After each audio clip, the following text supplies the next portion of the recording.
Kung si Miriam ang naging pangulo, hindi ito fiction, pero hindi rin ito nangyari.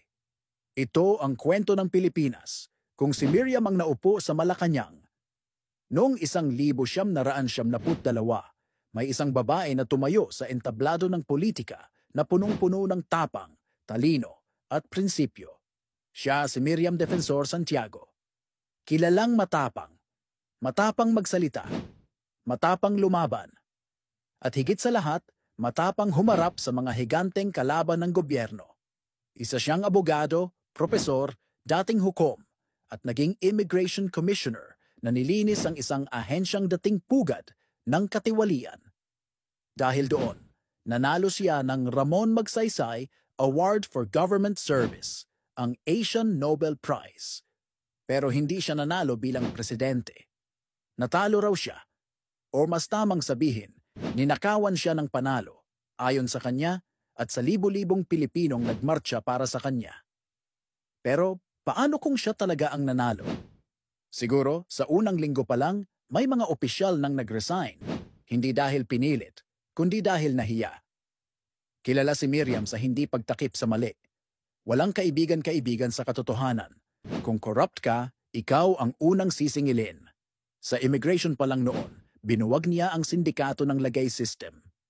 Imagine mo kung buong gobyerno ang linisin niya. Siguro, mas naging maayos ang hustisya.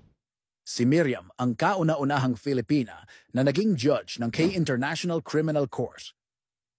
Batas ang sandata niya, hindi baril. Kung siya ang namuno, baka hindi natin maririnig ang linyang.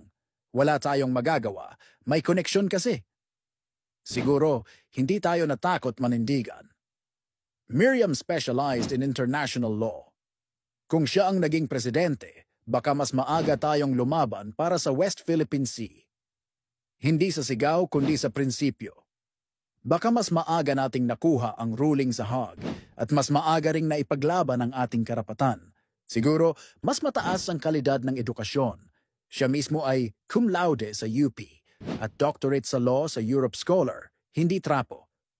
Nagsulong siya ng mga batas tulad ng Free College Entrance Exams Act at sumuporta sa Unified Financial Assistance System for Students, UNIFAST.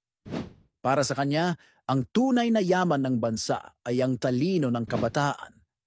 At siguro, mas natuto tayong matakot sa mali, hindi sa matapang. Sa Senado, hindi siya takot kalabanin kahit sinong bigatin. Hindi siya nakiayon para sa boto. Hindi siya nagpalambing para sa kapangyarihan. Hindi mo kailangang tanungin kung saan siya tumatayo dahil